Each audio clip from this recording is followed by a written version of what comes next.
प्रशांत जी, किसी भी सरकारी ऑफिस में चले जाइए दिल्ली में, आईएएस ऑफिसर, आईएफएस ऑफिसर, हमारे न्यूज़ मीडिया में सारे न्यूज़ चैनल सब कुछ बिहार के लोग ही चलाते हैं। ये भी एक बहुत बड़ा भ्रम है। और नहीं, जब हर जगह आप जाएंगे ना, कस्टम्स, इनकम टैक्स, हर जगह अगर ये सब चला सकते हैं, अगर बाकी संस्थाएं चला सकते हैं, तो ऐसे क्यों है कि बिहार में नहीं चला सकते? मैं आपको बता रहा हूँ, एक बहुत बड़ा ये भ्रम है कि बिहार से बड़े आईएएस आईपीएस होते हैं बहुत लोग। आईआईटी मैं बता रहा हूँ, जो भी रिजल्ट्स आते हैं सब बिहार के होते हैं। उसको ध्यान से देखिए जरा। आईएएस आईपीएस आईआईटी वो कर रहा है जो बिहार का है लेकिन बिहार से बाहर चला गया है। बिहार से आईएएस आईपीएस आज से 20 साल पहले बनते थे। पटना जैक्सन हॉस्टल से 5 लोग तब करते थे, एक साइंस कॉलेज के केवेंडिश और फैराडे से लड़के तब करते थे जब वहां पढ़ाई होती थी। आज बिहार से जो आईआईटी कर रहा है वो बिहारी है, लेकिन वो कोटा में जाके कोचिंग कर रहा है। बिहार से जो आईएएस आईपीएस बन रहा है वो बिहारी है, लेकिन वो दिल्ली में जाके पढ़ाई कर रहा है। यहाँ से जो मैं बात आपको बता रहा था कि लालू जी के टाइम में शिक्षा व्यवस्था बहुत खराब थी, लेकिन फिर भी कुछ इंस्टीट्यूशन थे जहां से लोग पढ़कर आगे बढ़ रहे थे। आज जो आईएएस आईपीएस आईआईटी कर रहे हैं, मेडिकल में जा रहे हैं, वो बच्चे बिहार के हैं, लेकिन वो बच्चे यहाँ नहीं पढ़ रहे हैं। पलायन जो मैंने आपको कह रहा हूँ, वो यहाँ से वो चले गए। 10वीं 12वीं के बाद परिवार ने अपना जमीन, चूंकि शिक्षा को लेकर लोगों के मन में ये है कि भाई गरीबी से निकलना है तो हमको आईएएस आईपीएस बनना है, हमको लाल बत्ती चाहिए। ये गांव-गांव में क्लीसेड है, तो लोग अपना जमीन बेच कर भी जा रहे हैं। आप दिल्ली में जितने भी कॉलोनी है जहां लोग कोचिंग ट्यूशन कर रहे हैं, उसमें बहुतायत बिहार के लोग हैं। हाँ। कोटा में बहुतायत बिहार के लोग हैं। इंजीनियरिंग करने वाले किसी कॉलेज में आप बेंगलोर में जाइए, तमिलनाडु में जाइए, सब बिहार के लोग हैं। तो वो तो बिहार में होता तब बिहार का फायदा होता तो ना। आप क्या करेंगे अगर सरकार में आएंगे, अगर आप मुख्यमंत्री बनेंगे, तो इसको कैसे? पहली बात कि मेरे मुख्यमंत्री की बात नहीं है, जन सुराज ने जो फंडामेंटल 3 बातें कही हैं कि 15 साल से कम उम्र के बच्चों के लिए बिहार में इतनी अच्छी शिक्षा की व्यवस्था बनाई जाए कि वो व्यवस्था पर बोझ न बने। और उसके लिए हम लोग 2 काम कर रहे हैं। पहला तो ये कर रहे हैं कि हर गांव में स्कूल बनाने के बजाय हर प्रखंड में कम से कम हम लोग 5 विश्व स्तरीय विद्यालय बनाना चाहते हैं, जो नेतरहाट का मॉडल यहाँ पर बिहार में है। बिहार में नेतरहाट एक विद्यालय रहा है, अभी झारखंड में चला गया है। एक विद्यालय से 1500 से ज़्यादा आईएएस आईपीएस बने हैं, और उस विद्यालय में जाने वाले ज़्यादातर लोग मध्यम या निम्न आर्थिक वर्ग से लोग आते थे। तो हम लोग का लक्ष्य है कि बिहार में हर प्रखंड में कम से कम 5 अच्छे विद्यालय ऐसे जरूर बनाए जाएं जहां पर विश्व स्तरीय पढ़ाई हो। और इन 5 विद्यालयों को बनाने के लिए भी मैं कह रहा हूं कि मुझे 5 साल लगेंगे, क्योंकि हर साल जो यहाँ बजट उपलब्ध है उसमें मैं 1 विद्यालय को बढ़िया बना सकता हूँ। अगर आप 5 विद्यालय बनाएंगे तो उससे क्या होगा? तो पूरे स्कैंडिनेवियन कंट्री में ये मॉडल है कि rather then taking good school to the every village, take kids to the good school. जो शहरों में जो होता है, दिल्ली में आप बैठे हैं, आपके घर के बगल में स्कूल नहीं है, स्कूल आपसे 10 किलोमीटर दूर है, आप अपने बच्चे को गाड़ी से या स्कूल बस से भेजते हैं। तो जन सुराज का मॉडल ये है कि हर प्रखंड में कम से कम 5 अच्छे अगर विद्यालय बना दिए जाए और स्कूल बस की सुविधा दे दी जाए, तो 20 मिनट से ज़्यादा किसी को ट्रैवल नहीं करना पड़ेगा, और ये व्यवस्था 5 वर्ष में बनाई जा सकती है। हम लोग का लक्ष्य है कि 10 साल में हर प्रखंड में 10 ऐसे विद्यालय बनाए जाए, हर साल 1, क्योंकि हमारे पास 15 से 20 हज़ार करोड़ रुपया ही ऐसा हम लोग स्पेयर कर सकते हैं जो कि इस पर खर्च हो। अब आप ये कहिए कि भाई आप 10 साल में इसको बनाएंगे तो दूसरों का क्या होगा, उनकी जीवन तो उनका रुकना नहीं है। उसके लिए हम लोग जो व्यवस्था बना रहे हैं, जो वेस्ट में व्यवस्था है, कि गरीब लोगों को ये सुविधा दे दी जाए कि अगर आप अपने सरकारी विद्यालय से खुश नहीं हैं अपने इलाके के, तो आप अपने बच्चे को प्राइवेट स्कूल में भेजिए वहीं पर, और उसका जो एक रेगुलेटेड फीस है वो सरकार की ओर से दिया जाएगा। कुछ लोगों का ये कहना है कि अरे भाई ये कीजिएगा तो सब प्राइवेट में जाएगा। बिल्कुल नहीं जाएगा। अगर पटना में आज यहाँ बैठे लोगों को मैं पूछूं कि भाई तुम साइंस कॉलेज में पढ़ोगे कि प्राइवेट कॉलेज में पढ़ोगे, 100% लड़के कहेंगे मैं साइंस कॉलेज में पढ़ूंगा। अगर आपसे पूछूं कि आपका लड़का पटना मेडिकल कॉलेज से मेडिकल करेगा कि रमैया से करेगा, रमैया का फीस भी सरकार भरेगी, तो आप कहेंगे नहीं भाई हमको तो पटना मेडिकल कॉलेज में जाना है। ये पूरे वर्ल्ड ओवर प्रूवन चीज़ है। तो हम लोग ये कह रहे हैं कि ये लोगों को ये अवसर दे दिया जाए कि अगर आपके एरिया में सरकारी विद्यालय के सेवा से आप खुश नहीं हैं तो आप प्राइवेट में पढ़ाइए, प्राइवेट का फीस हम लोग देंगे, क्योंकि सरकारी स्कूल भी फ्री नहीं है।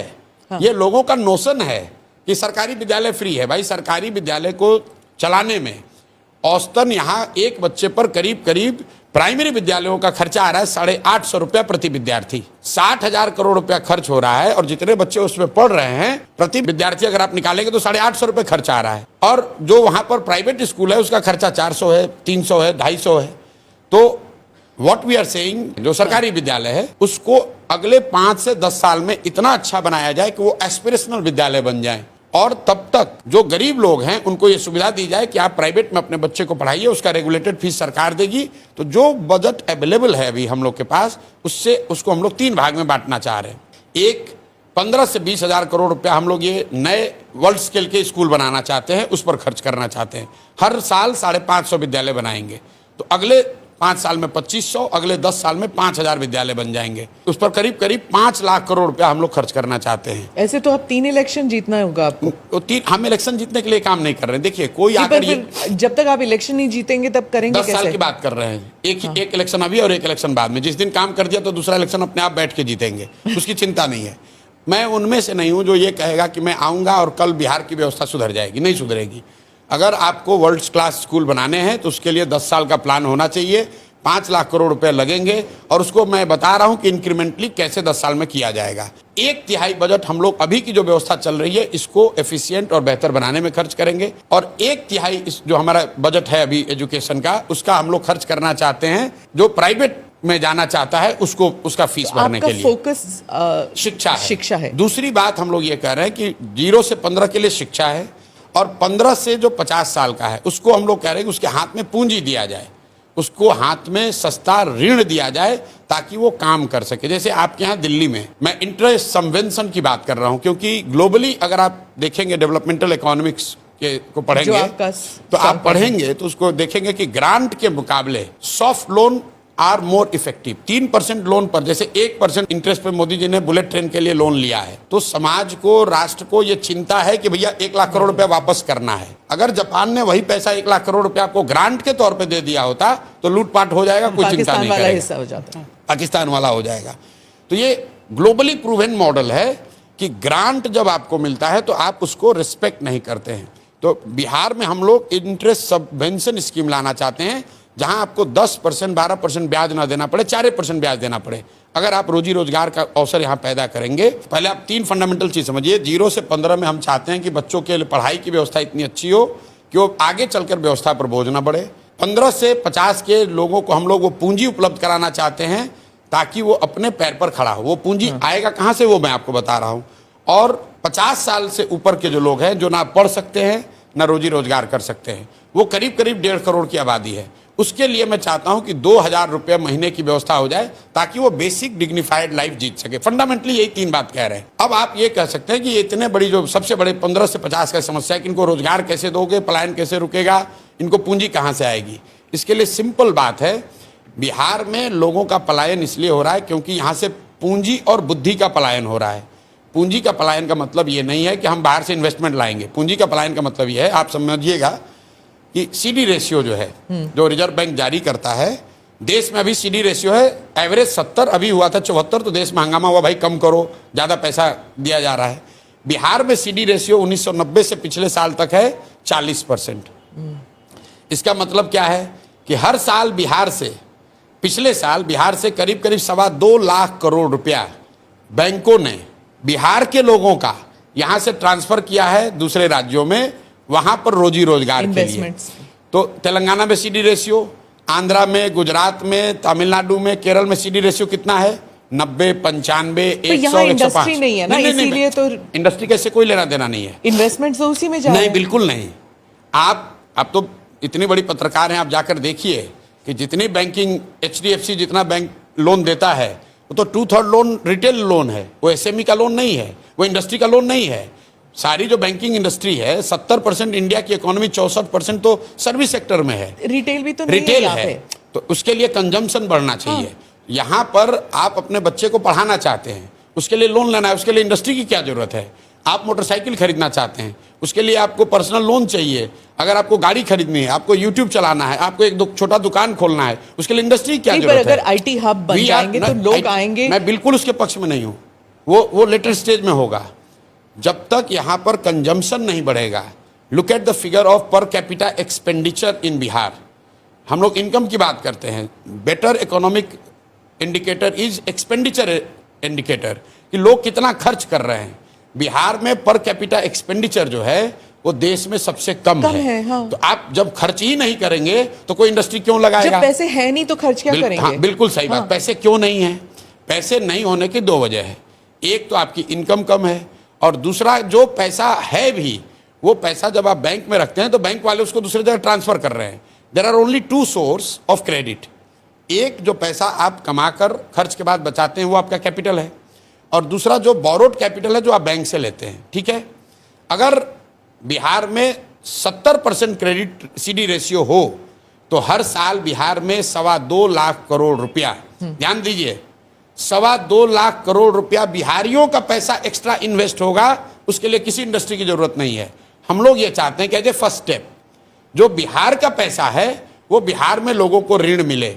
यहाँ बैठे हुए लोगों से पूछ लीजिए, जो लोग यहाँ बैठे हैं, अगर आपको नोएडा में फ्लैट खरीदना है, HDFC आपको लोन दे देगा आपके इनकम स्टेटस पर, लेकिन अगर आपको खगड़िया के अपने गांव में घर बनाना है तो HDFC लोन नहीं देगा। ये काम क्या नीतीश कुमार ने नहीं किया? क्या लालू यादव ने नहीं किया? यही बात आप दिन भर ये कॉन्क्लेव कीजिएगा। सबसे ये एक सवाल मेरा आग्रह जरूर पूछिए कि भाई प्रशांत किशोर कह रहे हैं कि हर साल बिहार से करीब 2 लाख करोड़ रुपए का पूंजी का पलायन हो रहा है, और 1990 से ये आंकड़ा लिख लीजिए, RBI का आंकड़ा अभी चेक करा लीजिएगा पूछने से पहले। 1990 से लेकर पिछले वित्तीय वर्ष तक बिहार से 26,35,000 करोड़ रुपया बैंकों ने ट्रांसफर किया है दूसरे राज्यों में, जो बिहार का पैसा है। अब आप कह रहे हैं कि नीतीश कुमार क्यों नहीं करते हैं, तो भाई उनको समझ होगा तब तो। आप बिहार में किसी पॉलिटिशियन को सीडी रेशियो की बात करते हुए अगर सुने हो तो हमको बता दीजिए। आज पूरे दिन मिल के आप खाली यही पूछिए, आपके यहाँ तेजस्वी यादव भी आएंगे, नीतीश कुमार भी आएंगे, उनसे पूछिए कि भाई प्रशांत किशोर ने ये कहा है, यहाँ के फिनांस मिनिस्टर को बुला लीजिए, अगर वो बता दे कि भाई सीडी रेशियो होता क्या है, ये 2 लाख करोड़ रुपया ट्रांसफर हो रहा है, ये बता दे तो हम ये काम ही छोड़ देंगे। उसको मालूम ही नहीं कि भाई ये होता क्या है। भाई देश के स्तर पर आप निर्मला सीतारामन जी से सवाल पूछती हैं कि सीडी रेशियो 74 हो गया है, बैंकों में स्ट्रेस है, पूछते हैं ना आप लोग, वो जवाब दे रही हैं। बिहार के फिनांस मिनिस्टर को बुलाइए, उसको पूछिए भाई अभी तुम्हारा सीडी रेशियो क्या है। बिहार में भी कॉन्स्टिट्यूशनली एक कमिटी है जिसका काम है कि इसको देखे हर महीने कि सीडी रेशियो राष्ट्रीय औसत के आसपास रहे। मुख्यमंत्री भी उस बैठकों में जाते हैं, नीतीश कुमार भी जाते हैं, लेकिन जाते हैं खड़ा होकर भाषण देते हैं, भाई बैंक वाले तुम लोग लोन नहीं दे रहे हो, बहुत दिक्कत हो रहा है, आप लोग सुधारिए। लेकिन जैसे नीतीश कुमार का बात यहाँ पुलिस वाला नहीं सुन रहा है, CO, BDO, डॉक्टर, टीचर नहीं सुन रहा है, वैसे बैंकर भी नहीं सुन रहा है। क्योंकि बैंक के लोन तब देंगे जब उनके लिए आप कंड्यूसिव इन्वायरमेंट बनाएंगे, उनके साथ मिलकर काम करेंगे, तब तो वो करेंगे। बैंकर हमारी बात सुनकर ये कह रहे हैं कि पहली बार भैया कोई बात तो कर रहा है हम लोग का। हम लोग तो कल मुझे रात में मैं सारण में था, कैनरा बैंक के RM और DM मिले वहाँ। मैंने पूछा भाई कैनरा बैंक के लिए बिहार कितना बड़ा मार्केट है? बोला सर बहुत बड़ा मार्केट है। हमने बोला क्रेडिट के लिए या डिपॉजिट के लिए? कहता सर अभी तो डिपॉजिट के लिए है, आप आ जाए, आप जैसे लोग आ जाए तो हम लोग चाहते हैं यहाँ लोन भी दें। यहाँ लोन देने के लिए कोई सुविधा ही नहीं है। प्रशांत जी, आप कह रहे हैं कि नीतीश कुमार की बात कोई नहीं सुनता है, दरोगा अरे भाई अगर नहीं सुन रहा है तो सीडी रेशियो 40 क्यों है? तो और सुनिए एक बात, चूंकि आपका हम इसी लात पहले आए हैं कि आपके पास दिन भर आपका कार्यक्रम है, लालू यादव के लड़के आएंगे यहाँ, लालू जी आए तो उनसे भी पूछिएगा। लालू जी जब मुख्यमंत्री बने, और ये मेरे कहने पर मत पूछिए, अपने टीम से रिसर्च करा लीजिए, लालू जी जब 1990 में मुख्यमंत्री बने तो बिहार में क्रेडिट डिपॉजिट रेशियो था 36%। लालू जी जब तक रहे मुख्यमंत्री तो वो घट के हो गया 18.5%। 18.5%। बैंक पैसा तो यहाँ ले रहे हैं, लेकिन लालू जी की इतना जंगल राज हुआ कि डर के मारे वो सब पैसा बाहर चला गया। नीतीश जी के सारे सुशासन, सो कॉल्ड सुशासन के बाद वो 18 बढ़ के 40 हुआ। लेकिन मैं आपको पूरा आंकड़ा दे रहा हूं, 1990 से लेकर पिछले वित्तीय वर्ष तक RBI का आंकड़ा ये बता रहा है कि अगर बिहार में देश के औसत के बराबर सीडी रेशियो होता तो 26 लाख करोड़ रुपया बिहारियों का बिहार में रहता। आप अंदाजा लगाइए उससे कितने ज़्यादा घर बनते, कितनी ज़्यादा गाड़ियाँ खरीदी जाती, कितनी दुकानें खुलती, कितने लोग छोटे व्यापार करते। उससे यहाँ रोजगार होगा, उससे पलायन रुकेगा। इसलिए हम लोग का पहला जो बजुका है वो ये है कि 6 महीना में सीडी रेशियो को इंक्रीमेंटल बेसिस पर 70 जरूर कर देंगे। और वो इतना बड़ा टेढ़ा काम